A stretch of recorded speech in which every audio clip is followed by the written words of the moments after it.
To be honest, I wouldn't say it is better to learn public speaking before the sales hacks and also not the other way around. But what I'm 100% sure of is that both parts are very important skill sets to own as a salesperson, not only offline, but also online.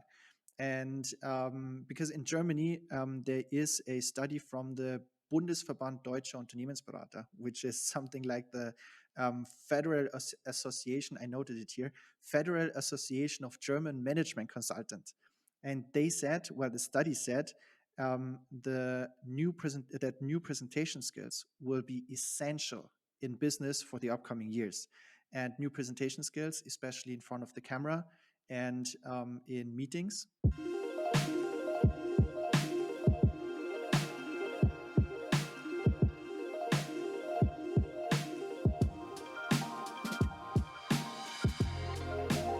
Hey there, and welcome to yet another episode of the World of Presentations podcast brought to you by Asset Presentation Agency 356 Labs. My name is Boris. I'm the host of this episode, and today we have someone who is coming and is going to connect with us, and he's with us actually from Germany. By the way, I love Germany. I cannot wait to go to Berlin. I know that our guest is from Munich, but I love Berlin. Been there so many times, and many people say that Berlin is not Germany anymore. We may ask him whether or not he believes the same, but he is also a presentation coach, and he was also part of, I just found that he also joined us for Present to Succeed conference, and he loved it. So who is with us? His name is Arlen Nikolli. Arlen, welcome to the podcast. Hey, Boris. Thank you very much for having me. I'm so looking forward to this podcast and this conversation here. Same here. Tell me more about that Berlin topic. Do you believe that Berlin is still Germany? My brother lives in Berlin, so actually I love the city, and not only because of my brother, but it is very special. Let's say it like this. But the special part is, I think, one of the most pretty part there. It's very urban, and Berlin is. I mean, it's Berlin. Yeah, it's completely different. Yeah. Many people use exactly that word. It's just different. Yeah. It's just different. Yeah, I have been in not many, but 3 or 4 other places in Berlin, like Frankfurt, like Köln. Berlin is just so different. Yes, it is. It's just so different. Even though, if I have to be honest, I love the Frankfurt airport, but that's a completely different story. But it's Anyway, the biggest one in Europe, I think. Heathrow, I think, is bigger. Oh, I think. Heathrow, of By course. the way, if Got it. you think about it now, the airport in Istanbul, I think, is the biggest. I don't know whether or Really? not you have landed on the new one. They have a new No, one. not yet. Oh Okay. yeah, you everyone who is listening. By the way, if you wanna go somewhere, go visit the airport of Istanbul and be mesmerized by what an airport this is. I have a friend from Turkey who, like, back then when they were building it, and then let's jump to presentations. Back then when they were building that, he was saying that they're actually building a city next to the airport so that they can support the airport. And I was like, and Okay. he said, we're building a small city next to the airport so that there are people that can serve and that can support everything that's going to be happening. And I'm like, because we are in Istanbul, I'm from Sofia, we are more or less 7 million people. And Istanbul itself is many millions of people. I was like, define me a small city here. And he was like, a million and a half people. And I'm like, okay. Yeah. just the small city to support the airport, I got you. So I landed there just once, and it is just humongous. It is humongous. Okay, cool. Alan, back to presentations. Tell me what happened there. Like, how did you become a presentation coach and a presentation person? Thank you. My career started when I was 17 or 18. At that time, I started to organize parties. And that was the first time I experienced how much fun it is to organize and manage events. And 10 years ago, I moved to Vienna and studied there and started working for an event company. And with this company, I did pretty well, and I was invited to work, for example, for the Formula One from 2012 to 2014. And after that, well, from that moment on, I fell in love with event planning, and I joined several agencies. And I already worked with a lot of companies like car manufacturers, medical and IT companies.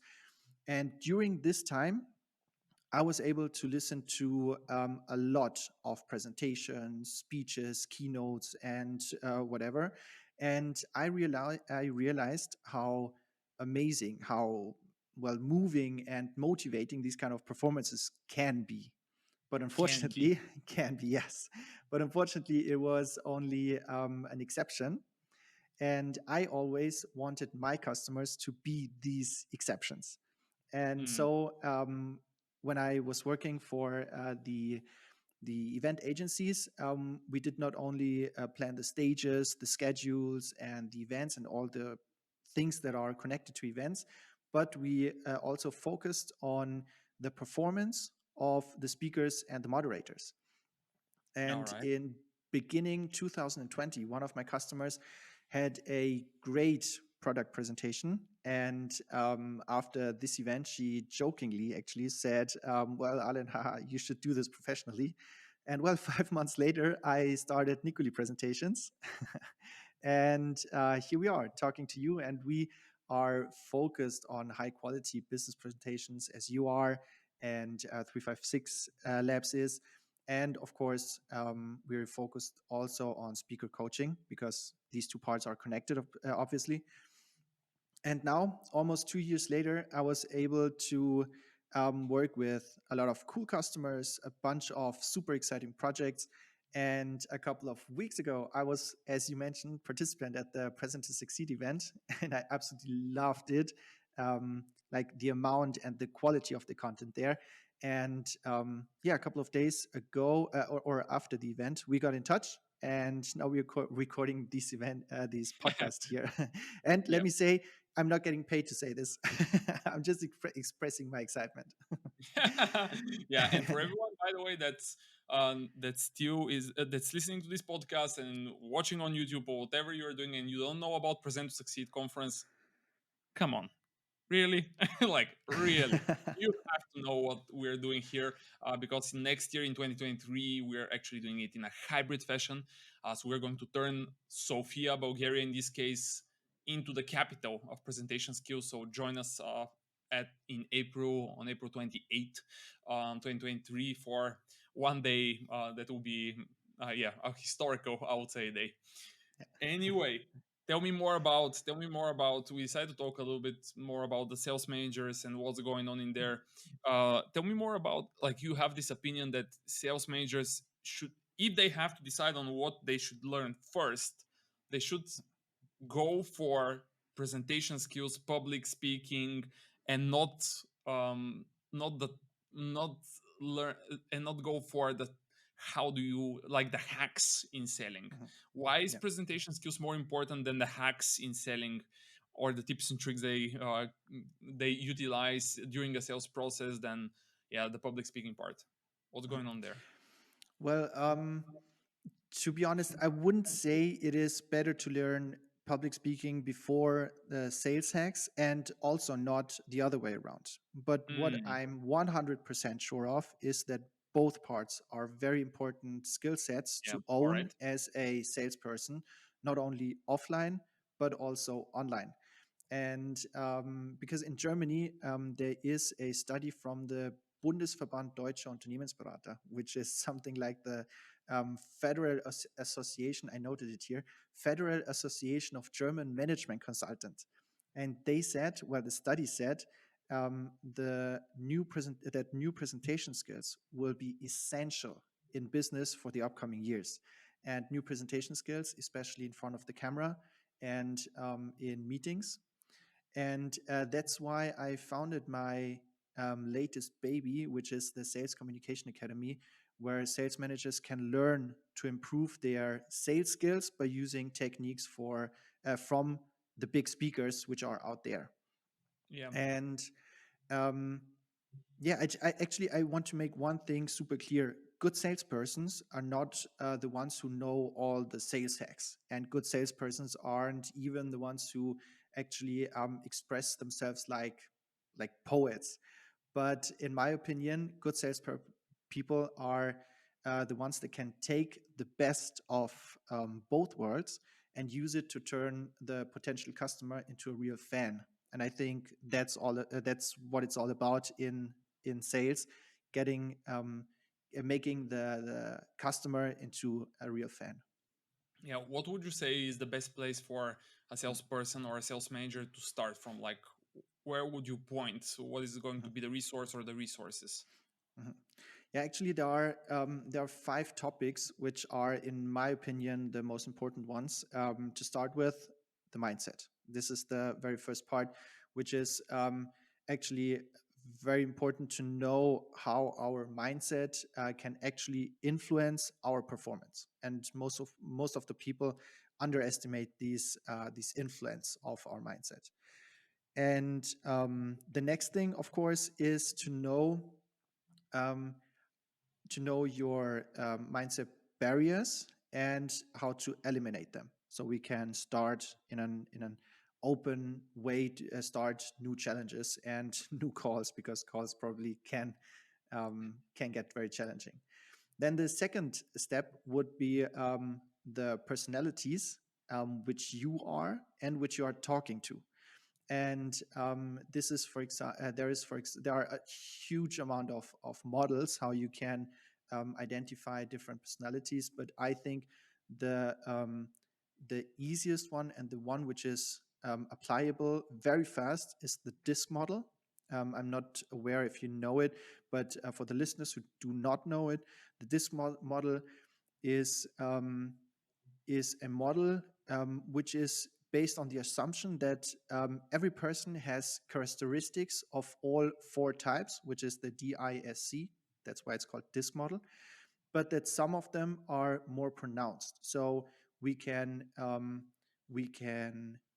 talk in a several manner to people with characteristics. For example, there are dominant person, there are influencing people, there are cautious people, and of course there are steady people.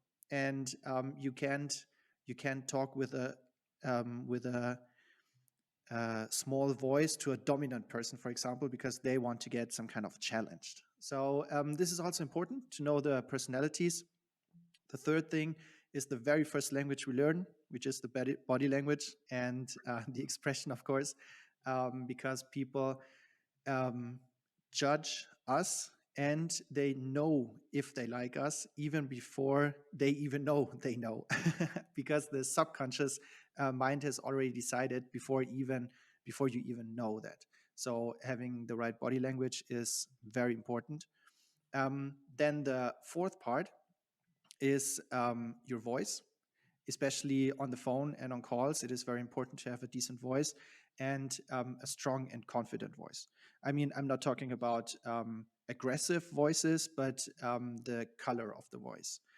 And yeah, for example, you can imagine your favorite singer. You can hear your favorite singer in the very first second, and you know, okay, it's her or him. So yeah. And the last part is the messaging.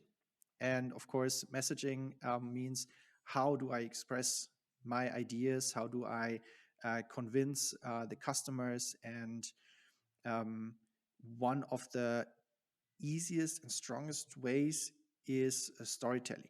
I mean, I'm not talking about tales, but storytelling in business is mostly underestimated. And I have 5 steps how to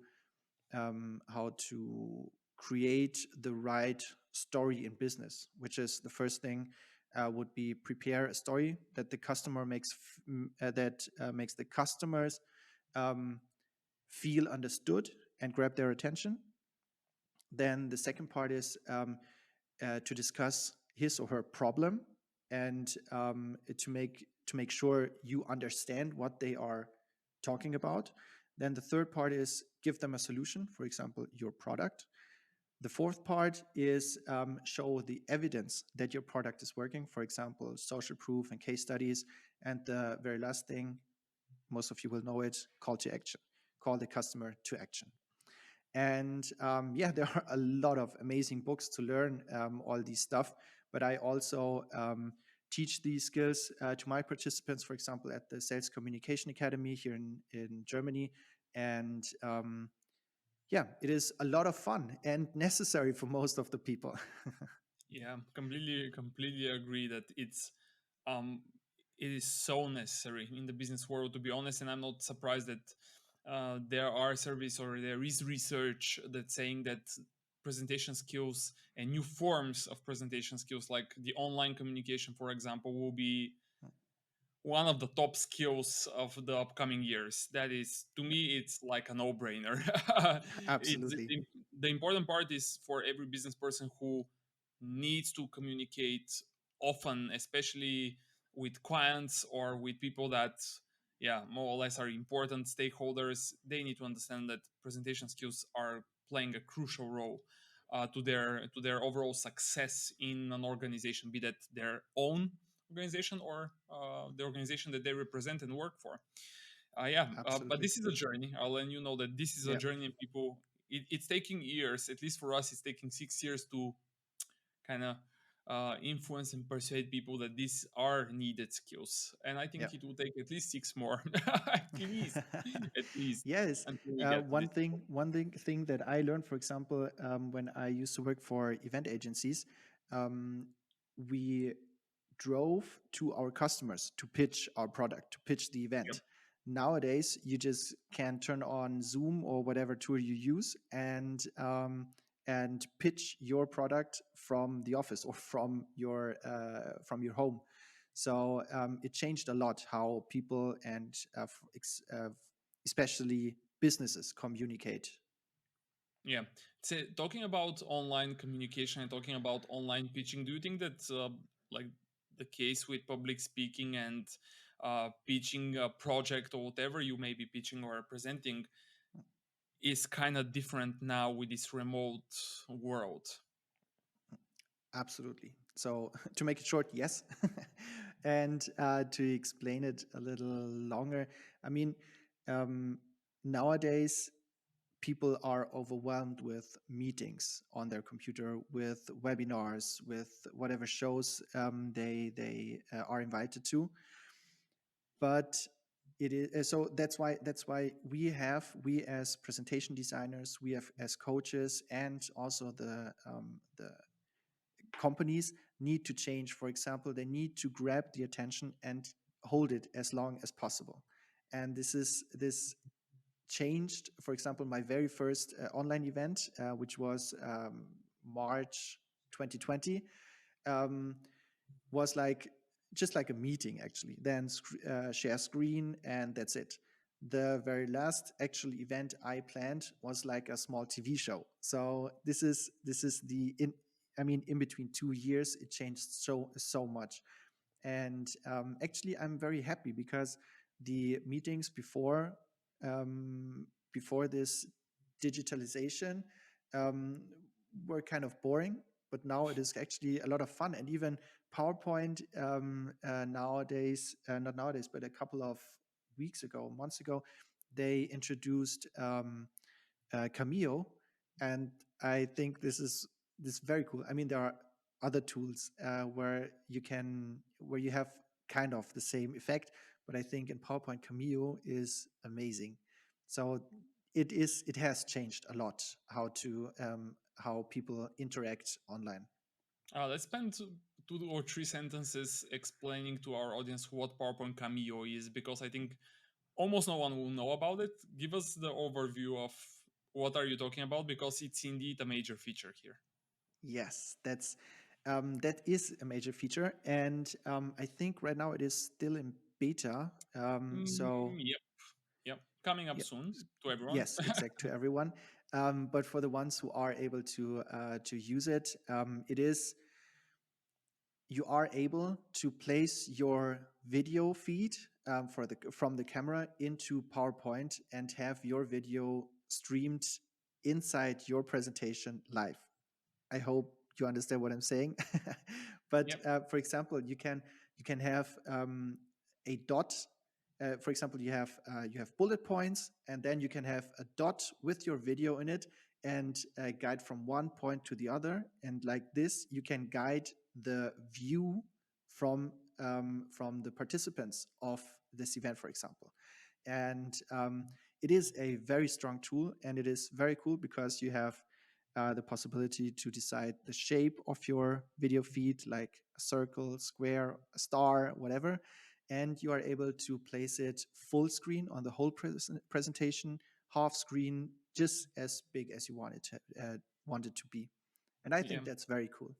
Yeah, and I would say that the one other feature that truly impressed me is because what you're saying, Arlen, is that the video feed is actually a separate object by itself, because it's an object for everyone that knows what morph transition is. Yes. That actually allows you to morph yourself and to morph your video feed from slide to slide, which enables very interesting design Yes. scenarios and presentation scenarios, let's put it this way. So everyone keep an eye in the upcoming months on the upper right hand corner of your PowerPoint, because no, is it there? No, it It was not. is there. Yes. It is. It's Yes, there, yes, actually, yes, yes. it is Yeah. there in the upper right hand corner. At some point, you will see a button that says Cameo. Click on it and have some fun. See what You, and how it can be of help to you. you love Uh, it. yeah, I was also impressed when I saw it. It was like, okay, that's a huge one now, right? Back then in Yeah. 2016, when Microsoft announced Morph, I was like, wow, that is a huge feature. Then they Same announced here. Zoom, and I was like, okay, this is getting serious now. Yeah, and they continued to just push new features, push new features. I, by the way, don't know if you noticed it or if you are in the A/B testing here. To everyone, by the way, because we're talking about PowerPoint for a second, I don't know if you noticed it. Tell me if you saw it. But the replace fonts feature, because there is Mhm. a replace font. By the way, Yeah. everyone, if you are replacing the fonts in PowerPoint slide by slide, you're wasting your time. All right, just go to the Home tab, go to the right hand side, click on the replace button there underneath the replace. There will be a drop down, and it will say replace fonts. So you can replace the fonts in your whole presentation with one click. All right. So the replace fonts feature also got an upgrade, and a Okay. major one. One of our machines here in the office actually got it, Yeah. but no other machine got it. So just one out of 15 or 20 machines got it, and it was everything that we asked for. And when I saw it, I was like, I cannot believe this. This is impossible. It is not happening. Now I'm So curious. What is it? yeah, they introduced the option for you to change the font from in a range of slides, for Oh, example. nice. Okay, Yeah, cool. they also added the feature when the font is changed. Do you want to go up or down on the new destination font?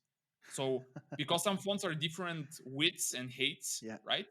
When you replace it, sometimes something becomes smaller, larger, so you can actually change it again on a global level for the whole presentation from there. Just click replace, and it will do everything. I was like, Okay. what? That's incredible. And some other features that looked really, really well. There was a issue with some fonts were not being able to be replaced because of some restrictions in the byte in the definition of the font itself. Everything, like all of it, is fixed now. It's so nice. It is so nice. Thank you, Microsoft. Thank you, Sean. Whoever did that. Thank you, everyone.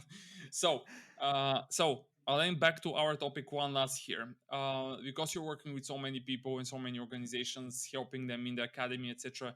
What do you think? How long does it take for a person to see the first results, the first improvements in their public speaking once they start working on them? What's your take here? Yeah. Well, the overall procedure is a process. So you actually need to learn during the whole process. But the very first effects you can see in the very first moments, actually. When I started training with my voice, for example, there are some techniques where you can find your voice because people actually are either too loud or too low. So they get tired with their voice. And when I started to find my voice, this process needed like 20 minutes. I found my voice and I trained to work with my voice on this position. And as I mentioned, for example, this year needed just 20 minutes. And you can see the first effects, you can see almost immediately. And that's why I love this game. You can see changes and you can see improvement ASAP, as people say. As Yes. soon, like immediately. It's even better than ASAP because ASAP is as soon as possible, so immediately is even better. Yeah, It's even better. Anyway, Arlen, 24 minutes and almost 25 minutes in. One last question here from our Sure. end. By the way, let's go with this one first. Actually, is there a person on top of your mind that you think that we should get on our podcast? Someone that made a huge impression on you, business person, presentation person, someone from your person in your academy that did such a major improvement, like improved so much that you are now okay. Every single time when I hear the word presentation skills and public speaking right now, or anything related with presentations, that's the name of the person that I come up with for some reason. Do you have someone? Yeah, I actually have someone. Okay, He let's go. is his nickname here in Germany. Well, at least at the community I am working with, he's called the Presentation Pope, The and it's presentation Pope. the Presentation Pope. Yes, and he is his name is Matthias Garten, and so Matthias and Garden in German, Garten. And he knows a lot about presentations and improving your skills. Yeah. Brilliant. I wrote it down. The presentation Pope. Yeah. What a name. We're coming for you. All right. Yeah. Alan, one last here, two-part question that we also that we always ask at the end. Where can people find more about what you are doing in the Sales Academy and as a presentation coach? And what is the best social media network where people can directly reach out to you and just chat? Yeah. I am visible on TikTok, on Instagram. You can go on my website, www.nikolli.de, or just search in social media for Arlen Nikolli, and then you can find my social media presence. Okay, which is the social media where you are most active in? Is it TikTok, really? No, it is. Which one? LinkedIn? It is probably LinkedIn and LinkedIn first and then TikTok. Yes, actually, All right. TikTok is a very strong tool. So sometimes it can help. Yeah, of course. No one underestimates the power of TikTok right now. If you underestimate the power of that social media network, we have to talk. We have to talk. Alan, thank you so much for this one. This was Thank you, Boris. it is super nice to have you here. And hopefully, we'll see you also here in Sofia, Bulgaria for 2023. Have you been in Sofia? No? Not yet, but I'm Not coming. yet. I'm coming 2023. Here For sure. you have it. Again, thanks for joining us. This was a blast, and I hope everyone that's listening to this one or that is watching to this one found some insights here. Everyone, thanks for listening. We're going to make sure that we link Arlen's website, his LinkedIn, and his TikTok's profiles in the show notes or in the descriptions if you're looking at on YouTube. Hopefully you found that useful. Again, take a look at what we're doing at presenttosucceed.com, the biggest presentation skills conference out there, and see you in the next one. And by the way, if you still haven't subscribed, liked, commented, you know that you need to do that. All right, help us cheat that crazy algorithm that all of those platforms have. Thank you, everyone, and see you soon.